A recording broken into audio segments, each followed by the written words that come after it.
All right, well, welcome here and is writing custom Nagios plugins.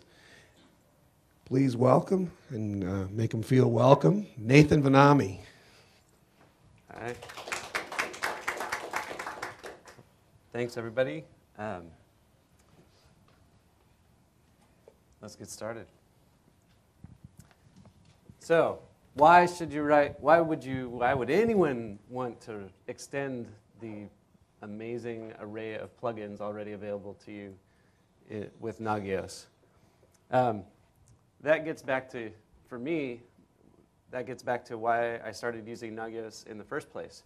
I had read about Nagios, and my coworker that I shared duties with decided to go on vacation one time, and before he left, he gave me his list of everything he checks every day, and I was like, I'm not doing that. And while he was on vacation, I started implementing Nagios to take care of his checklist. And there were things on his checklist that were more involved than you can get with any of the normal check scripts, even though there are a lot of good ones. And it turns out that life is actually more complicated than whether or not a machine can ping or whether a certain port is responding to traffic. And so I've actually done probably at least as much with custom plugins as with the standard ones in our environment. We could really use any tool to make plugins. I've seen examples here at the conference of Shell and PowerShell and batch files and carrier pigeon. Not really, but I'm going to show examples starting in Perl because that I think is still one of the most robust environments. Well, we'll talk about that in a minute. I've been playing with Node.js and JavaScript, so I'll show an example of that. That's kind of a little less crusty than Perl is getting these days. And then I'll show you an example using Autoit, which is should just kind of open your mind to the possibilities of what you can do with plugins. Okay. Anybody here use Perl normally? Yeah, so you know. It's awesome. I love Perl.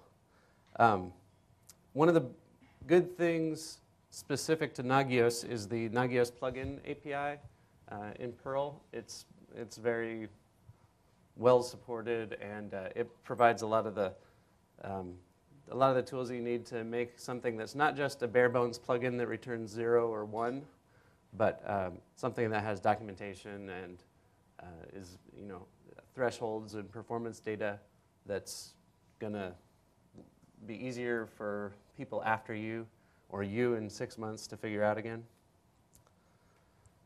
If you don't like Perl, don't worry.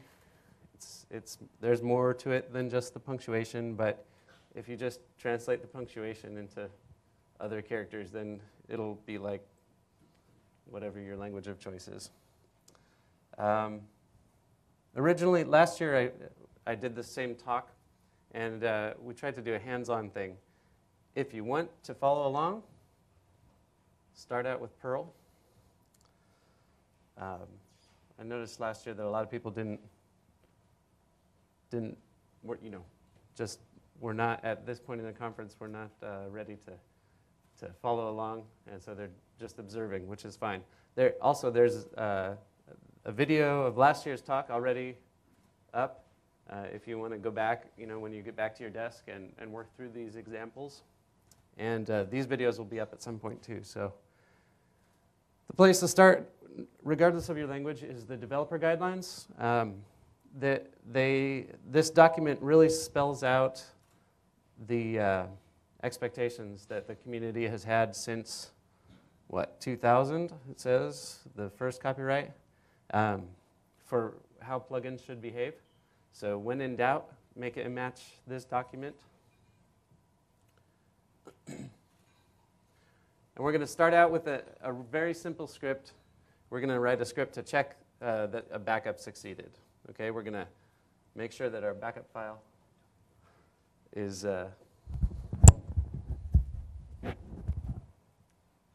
All right. Make sure that the backup file exists. So this is a full plugin in Perl. We're going to take the first argument off the command line. We're going to print OK if it exists. That's the -e flag, similar to shell. And we'll say it's critical if it isn't. Anybody see any problems with this? This will work great, right? We can save it and run it with one argument. We give it the name of a file. Then when we create that file, it's OK. Our backup is good, right? And then tomorrow, our zero-length foo.tar.gzip will also be OK. It will always be OK. It will always be a good backup. Yeah, but maybe a zero-length backup maybe isn't OK. Maybe a 6-month-old zero-length backup maybe isn't OK. You know, it's a little more complicated than you might guess on the first try. So we're going to go a little deeper. We're going to check that not only does it exist, but it's less than a certain number of hours old, and it's between a certain size range that we expect. Now, really, it would be good to check that it was a restorable backup or that there was something valuable in those, that backup file, but we'll leave that to advanced users. We're also going to go from just using, a plain Perl script to using the Nagios plugin library, and we can show all the things that we can do with that to make it not just a hacked together little thing that you forget about and then have to figure out again in 6 months, but a fully supported plugin that's ready to distribute. And actually dealing with these things like the arguments and the help documentation make up the majority of the code. So using the Nagios plugin, module gives you all those bells and whistles and cowbell too. Ton Voon and Gavin Carr, I think, are responsible for most of the plugin, and they have been great. I've worked with them on email and stuff, and Ton Voon is no longer, he was maintaining the whole plugins project, and he stepped away from that, but he's still using Nagios. So, all right, so this is the pain point with Perl and Nagios plugin is, I've noticed that, remember DLL hell from Windows 3.1 days, where you'd have one prerequisite and then the new software would require an older version of a DLL, and you'd get in this whole snarl. As far as I can tell, every environment has its own version of DLL hell. For Linux, it's the RPM packaging distribution system, and there are various solutions to that problem. For Windows, they've kind of gone with Windows Update to hide most of DLL hell from you, but you still might need multiple versions of .NET installed. And each new language these days has its own package manager for solving DLL hell. Anyway, for Perl, it's cpan. You need to install Nagios plugin, and you need to have a working cpan to do that. The hard part about this in production environments is often the proxy business, getting access to the internet, because we want to be able to download code from the internet and run it on our machines as root.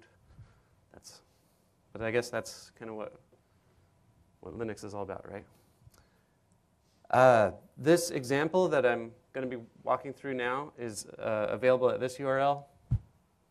And, actually, no, I started with the check stuff PLL, or PL is an example script from the Nagios plugin distribution. And you can use this to start any Perl plugin. It kind of has the normal stuff set up for you, so you can just change the middle of the plugin where the action happens. And we're going to be turning this sample script into our check backup example. The finished example is here. So you can download the check backup script that I'm going to be walking through now. And the sections in this document here match the next series of slides.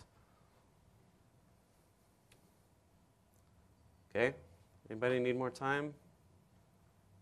Good. Okay, so we'll save this sample script, checkstuffpl, as our checkbackup.pl. Change the shebang line to refer to wherever our Perl is. And if we run it with no arguments, we should get unknown. Well, yeah, because it requires a threshold argument. So then we get to the next part, which is designing how our arguments should work. In our case, because of our specification that we wrote at the beginning, we want the file name of a backup file to check, and how many hours to expect, and the size in megabytes. And these will be plugin ranges. We'll follow the plugin standard for how they define ranges, because it's very flexible. We also have to think about how our thresholds are going to work. And I've decided that if the backup file doesn't exist at all, that should be critical. If the age is too old, like if the backup failed last night, we expect it to succeed every 24 hours, then we'll say that's critical. And if it's outside the size range, we expect a 100 to 200 meg backup file. We'll just make that a warning. So at the beginning of the script, we import, use strict and use warnings. Every self-respecting Perl script starts that way. We import the Nagios plugin module and the file stat module, which we'll see later. We declare some variables that we're going to use. These are global variables. And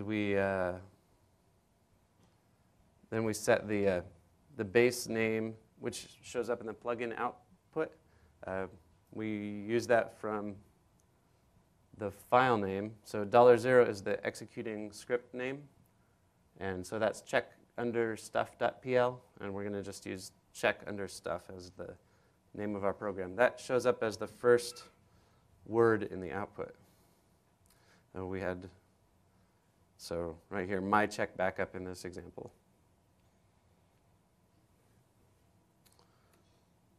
All right, so if you've started from checkstuff.pl, you have a sample usage statement that we now add our new arguments to. We update the example section. Now, this is nice because it makes it, just like the other real plugins.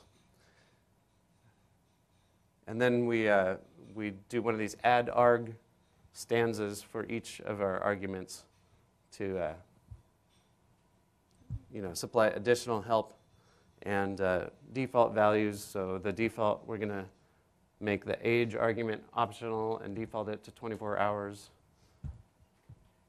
We're going to make the file name argument mandatory, required, and let's see, the size one is also optional. And then the GetOps module uses the GetOps, GetOps standard. It's included in Nagios plugin.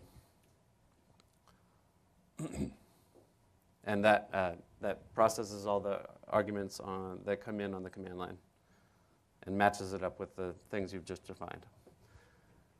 So now our plugin is already RTFM enabled, just like other plugins. You can give it the -H, or if you run it with no arguments, because the file argument is mandatory, it says, no, that's impossible, and prints out the usage statement. If you give it the help argument, then we get a full, almost a full man page. And it matches the other plugins because they do it this way too. We get each of the arguments documented, including the built-in ones like timeout and verbose. And then we have our example section that we added at the bottom.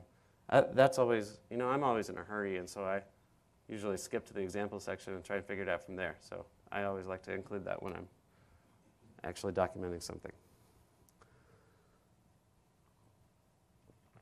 So in the middle of check stuff .pl, right before the actual action happens, we do a little bit more validation on the arguments to make sure that they actually are sane.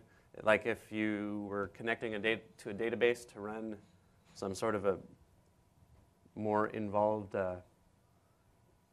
metric, whether you're measuring your business processes or whatever it is, at this point you might want to just make sure that you can connect to the database and die if there was no password supplied or whatever, however you're doing it.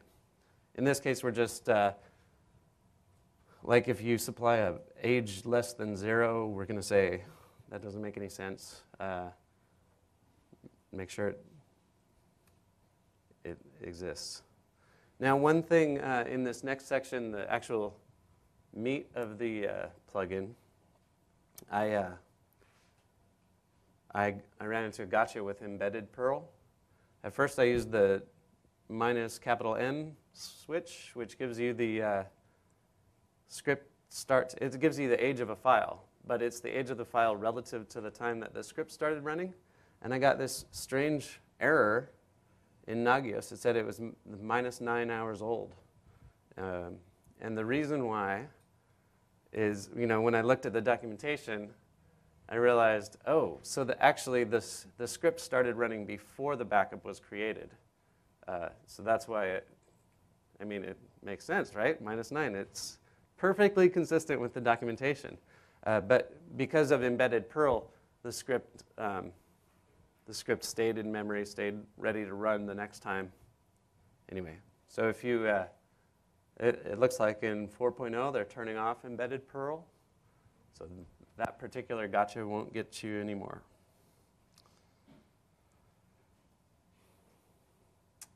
So here's the actual check. We're going to make sure it exists and return critical if it doesn't. We're going to use the file stat mtime, the file stat module to get the modified time of the file rather than the -m flag.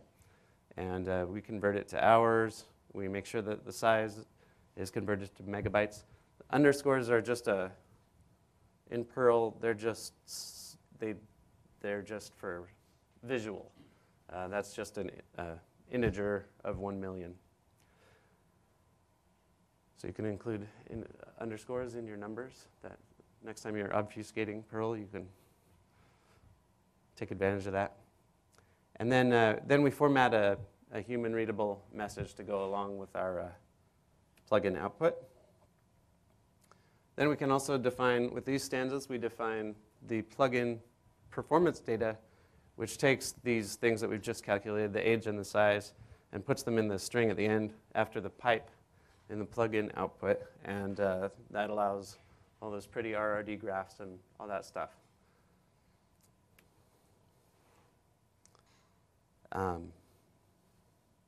Then at the end, we've already checked for file existence. So we use the check threshold command built into the Nagios plugin to check the thresholds that have been defined on the, check the values that we just calculated, age in hours and size in megabytes, against the parsed thresholds that have been come in on the command line. So I know the thresholds, they look simple at first. Like you can just use one number, check disk 90, and then as you start working with them, you realize that there's kind of a complex syntax. The Nagios plugin module takes care of all that syntax for you, and then it figures out with the check threshold, it just figures out whether this particular value means okay or warning or critical. So if we pass the first one and it's okay, then we run the second one. Otherwise, we just return the failure from the first one. And then we use Nagios exit to set the return code and the message.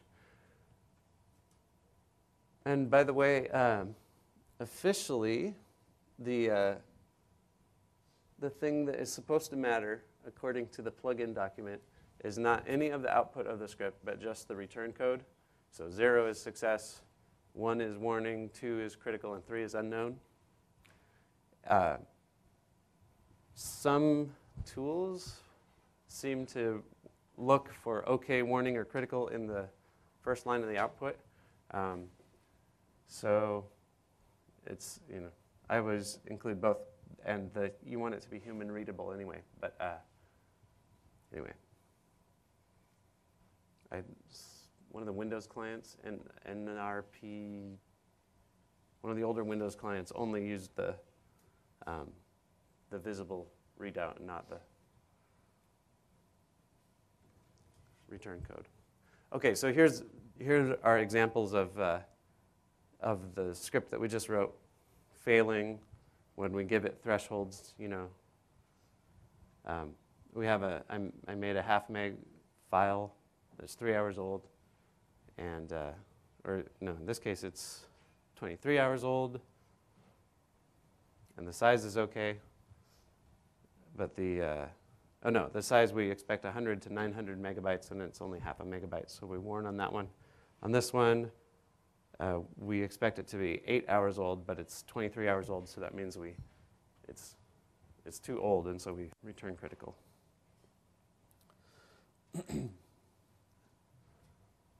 You define your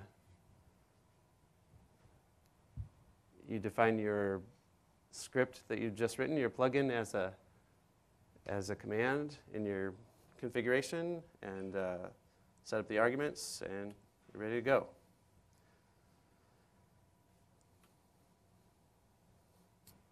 If you're running this on another host, which I tend to run most things on the whatever host system is, and then use NRP to access that from Nagios. Everything works the same way. So this plugin can either run on the Nagios host or on a remote host with one of these libraries installed, or one of these Nagios clients installed. You do have to have a working Perl on each platform, but this particular one that I just wrote, I actually have running basically that same script in production on Windows and on Linux. I don't know if I have. I don't know if we're using it on AIX, but it's ready to go. Here's an example using the check-nt script to connect to the older pre-NS client, Windows client, and it runs it, ready to go. Then you can put your, anybody know which Care Bear that is?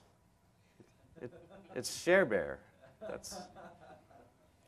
So put your plugin on exchange.nagios.org and share it with the community, and you'll be famous, and yeah, and you'll feel good because sharing is caring.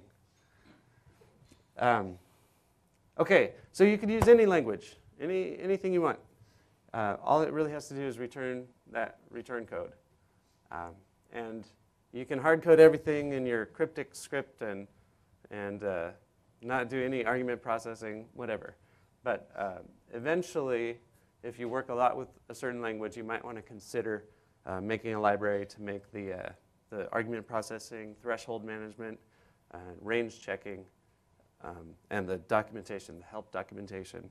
You might want to look at Nagios plugin in Perl and kind of emulate that in your other language. Any questions so far about the Perl example? Yeah. Yeah?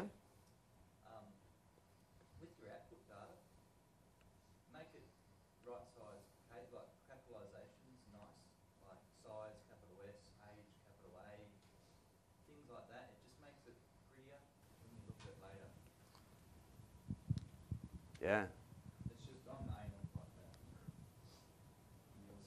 Well, yeah, and I mean, it's gonna, yeah. That's part of the reason for bothering with the help screens and things like that too, is, you know, when you come across it, I do this for myself, because when I come across it in 6 months and I see what a tangled mess of crap it was, my opinion of myself goes even lower. And I'm like, oh, who wrote this piece of junk? But it's the same, you know, whether it's other users out on the internet who are using your plugin off of exchange.nagios.org, or whether it's the boss reading the status message on the pager and it's got a typo in it. Whatever. Actually, my boss never reads status messages on pagers. But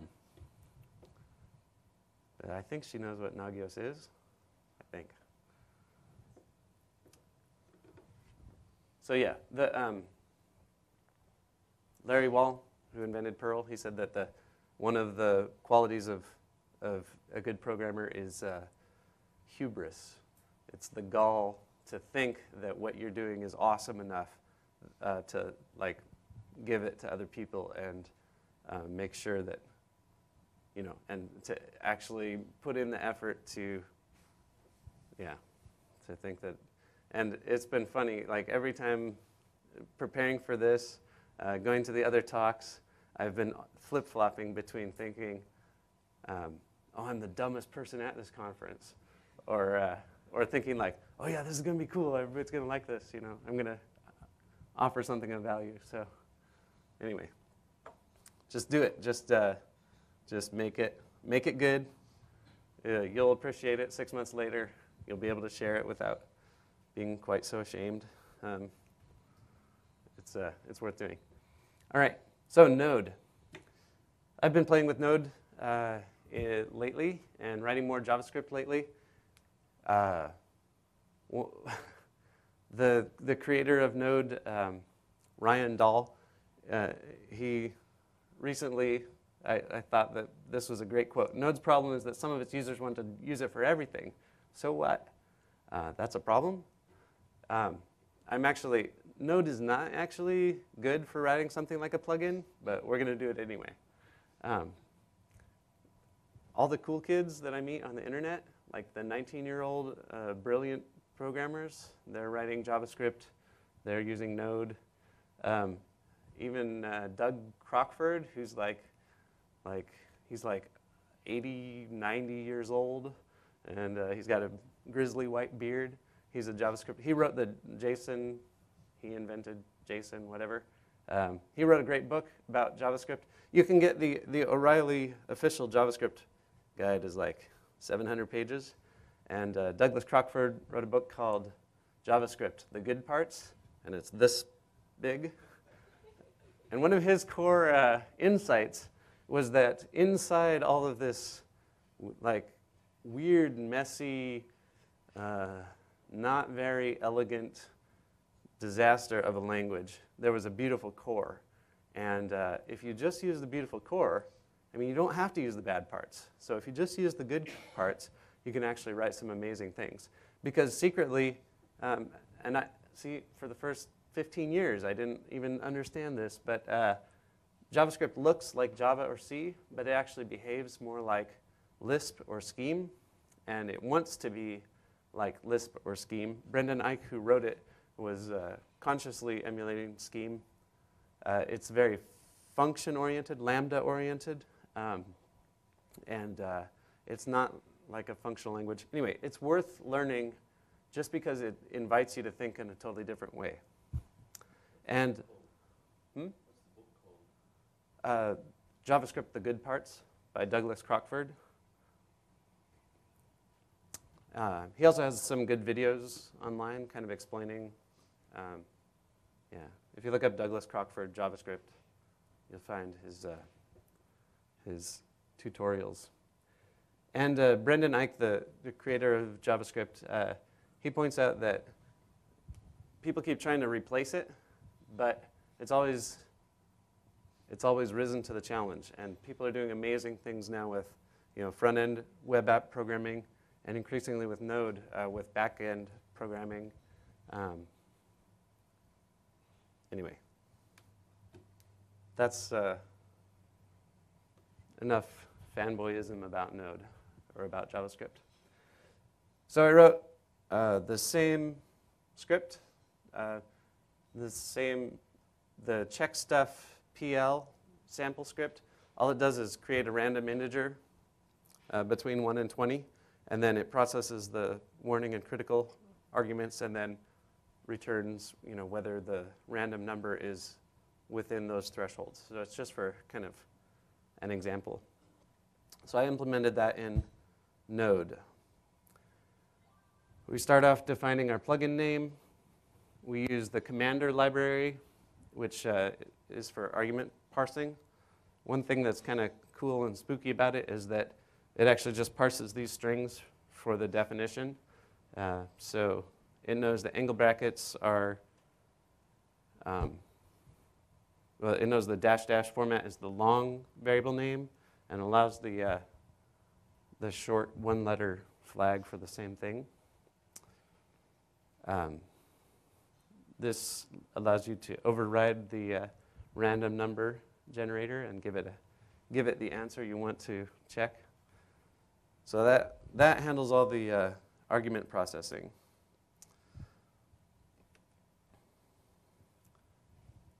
Then if there hasn't been a value supplied as an argument, then we generate a random number. We format the message, and then we check and we format the performance data. I guess I could still make that more modularized, like the Perl module. And then we check the value against our critical threshold if we have one, and against our warning threshold if we have one. Otherwise, we exit OK. So that's the actual functional part of that. The rest is some objects I wrote to kind of emulate the Nagios plugin module for parsing the range string, checking the value against it. If anybody here write JavaScript? Anyway, we need to publish this as a module, and then other people will use it. Oh, so let's look at that in action.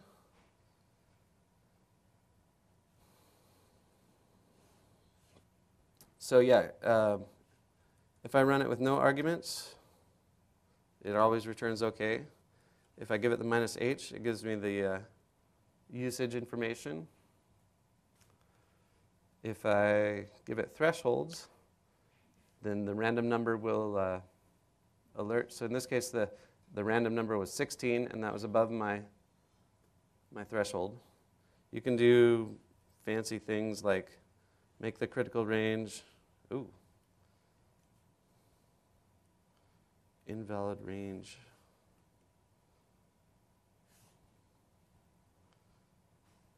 I don't even.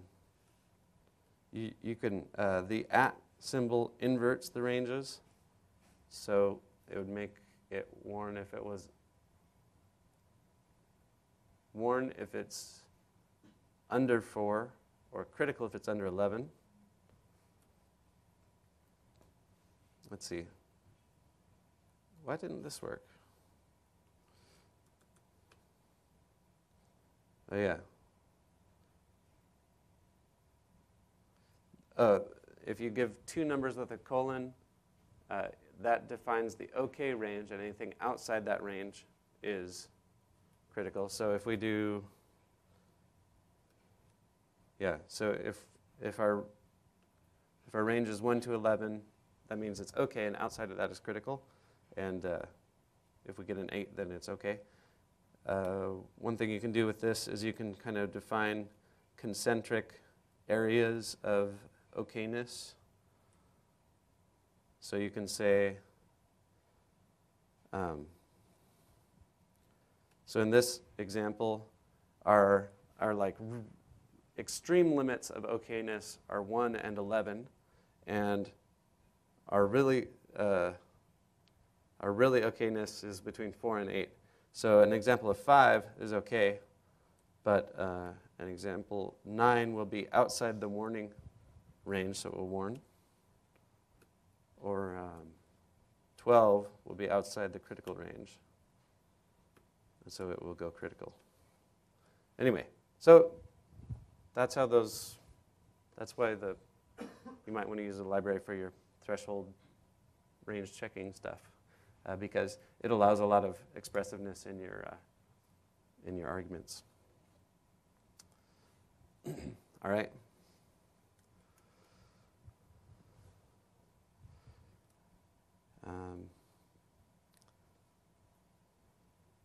We have oh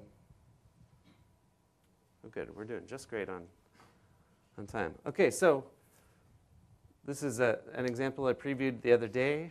I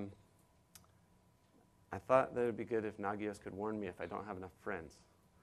So I wrote a Facebook checking program in check script in Node. It uses the Facebook Graph API. One of the tricky things about Facebook is that they care about privacy, and they're just not going to hand out my list of friends to anybody who asks. So I had to register my plugin as an app, and then my user account had to grant access to the app. So that looks like, so if I go here, so you get to see my real live Facebook page. Maybe if I make this full screen, I'll be able to get to the. So if I go to account settings here and go to apps, my app here, it has, it's been granted permission.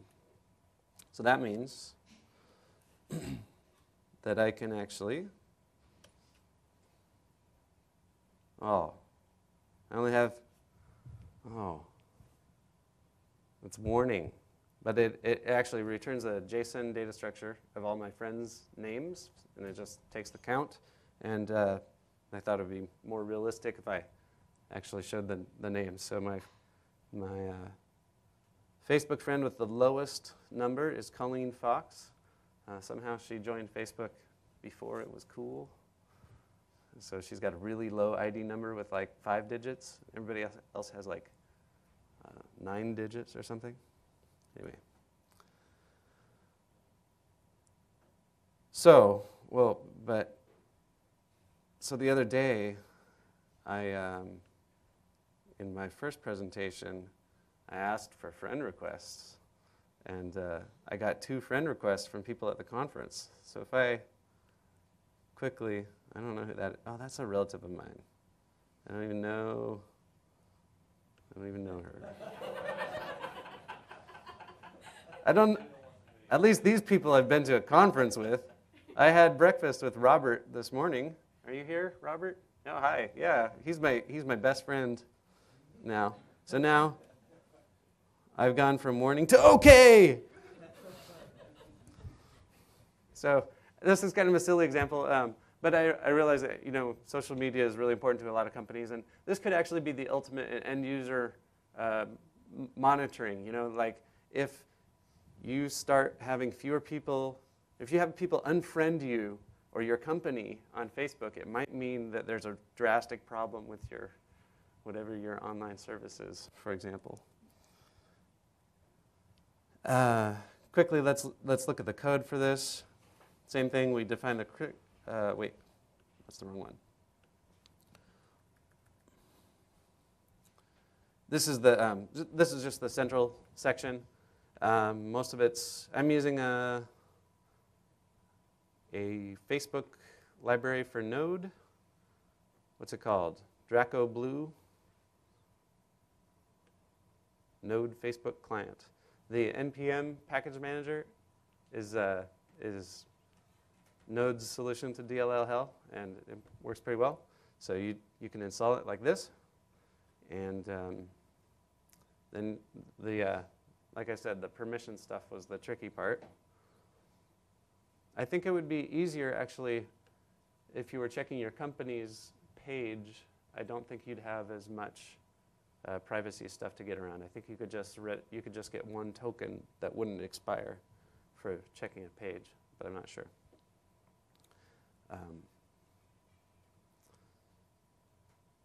So we take the Facebook username off of the command line.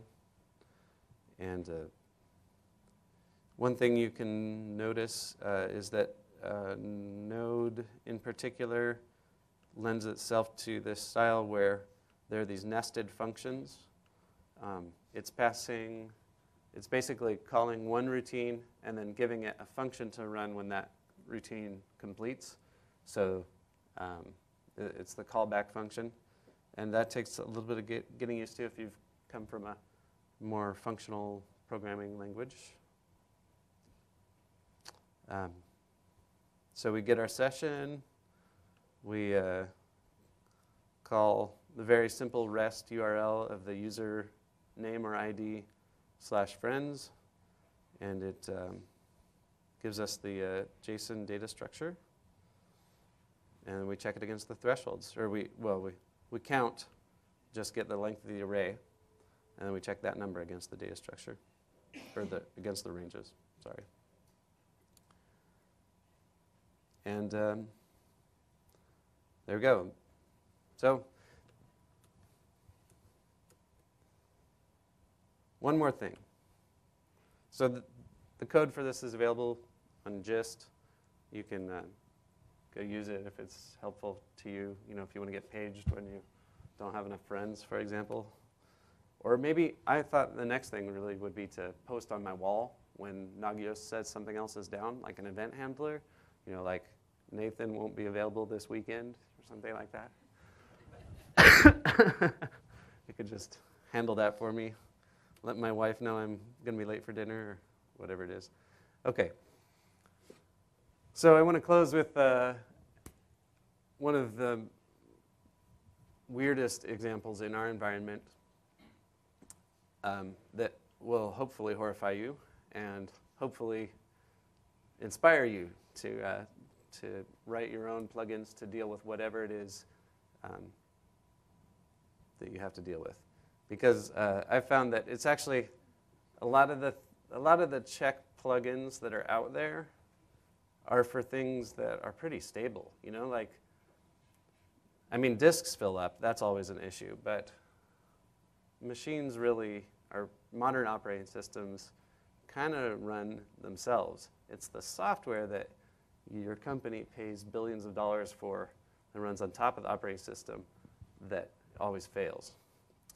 In this example, we have something called chart servers, which are actually a Microsoft Word macro written by our main electronic, I work at a hospital, our electronic medical record software. Their solution to printing was Microsoft Word macros. These macros open a Word document and perform a mail merge using the Oracle database. They run in the user session, you know, so a user has to be logged in running Word, and you can watch the Word document kind of build itself and pull in all the data and reflow and get all ready, and then it finishes the Word document and prints it out. It's like, yeah, it was like a twisted genius, like a misguided genius. Like whoever made Word macros do this was amazingly brilliant but wrong. And we need about a dozen of these to cope with just normal load at our relatively small hospital. So this is not an actual photo, but we did literally have a stack of PCs on the floor in the data center running these Word macros. Now they're all VMs, but they're just as bad. Well, they're not quite as bad because they're not a stack of PCs on the floor. So it gets worse, and this is actually one of the best images on the whole internet. I was pretty happy when I found it. If we want to monitor it, because it breaks all the time, because it's Word, it's not a service. It's not even a process that we can tell if it's working or not. WinWord, just the fact that WinWord is running doesn't mean anything. It normally consumes 100% of the CPU for long periods of time. And whether or not it's okay is a complicated question. there are many ways that it fails. These are some examples. That often it fails with some sort of squack that requires user intervention to recover from. So I wrote an AutoIt script that just kind of runs all the time, loops through the visible windows in the user's environment. And it compares, it just looks at the titles, and it knows that, it knows what's okay. So this is the chart server control panel window. That's okay. And something that says Microsoft Word might be okay. And it just compares them against the, against regular expressions to make sure that it matches one of the okay windows. And if not, then we write out the status information and exit. And this allows Nagios to know when it's broken. So in this case, this chart server is broken. There's an unexpected window called Microsoft Office Word. So even though all the services are running and winword.exe is running, this one is broken. So OK is complicated, and custom plugins let you handle your environment. This is actual footage of our server room. And it's an actual server on fire, but the footage is projected on a screen hung between two trees in the great outdoors, and the server is just superimposed. My coworkers were pretty excited about homemade special effects.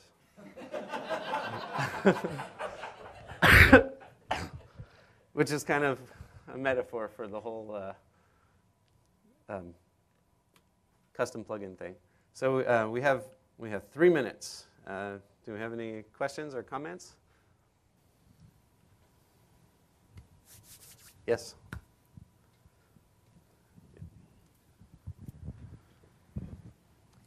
So this is actually a general plugin question, because I've had this problem both with custom plugins and the Nagios plugins.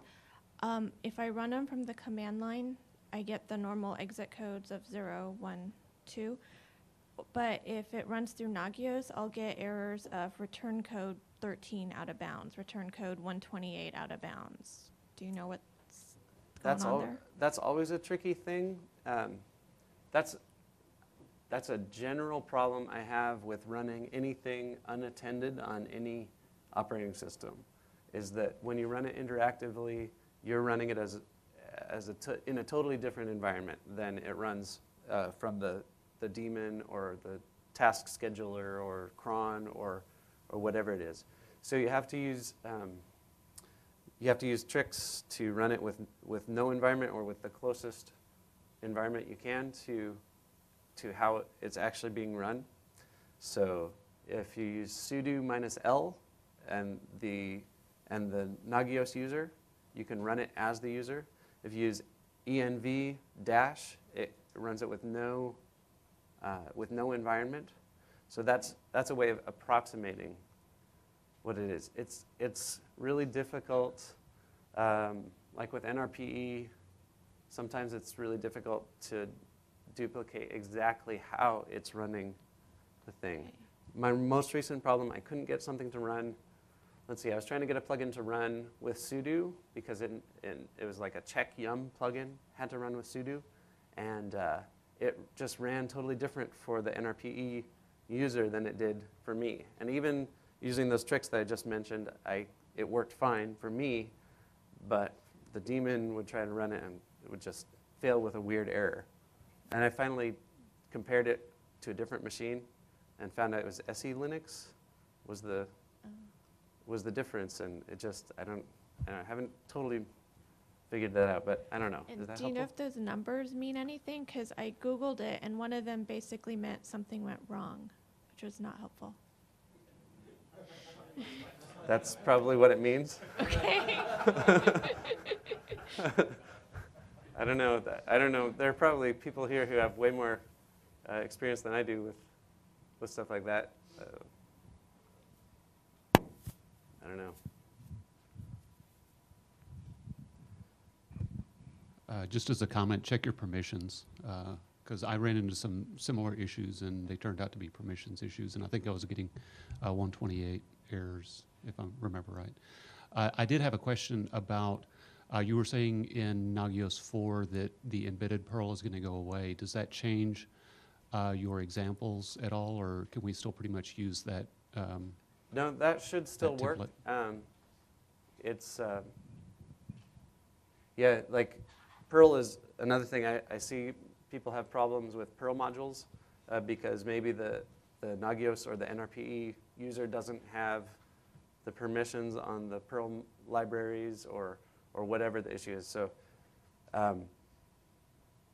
as I understand it, I mean, Perl plugins are still going to work with, or Shell or whatever plugins are still going to work with Nagios 4, but they're ripping out the embedded Perl stuff. So it'll be a little bit slower. It'll have to launch Perl and you know, put the whole Perl interpreter in memory, then execute the script, and then it'll exit. So the only thing that would change in my check backup example is you could use the standard minus capital M to calculate the file size instead of using the file stat module.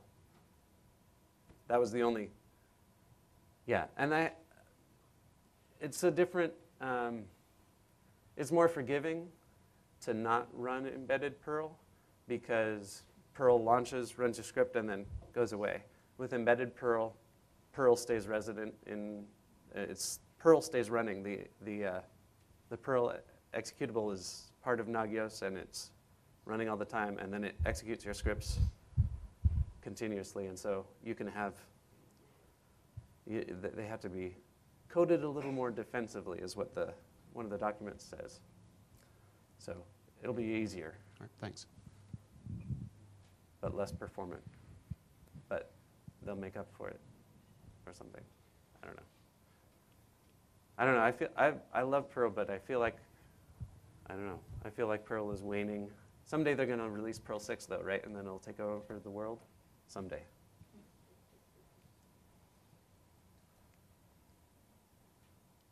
Any other questions?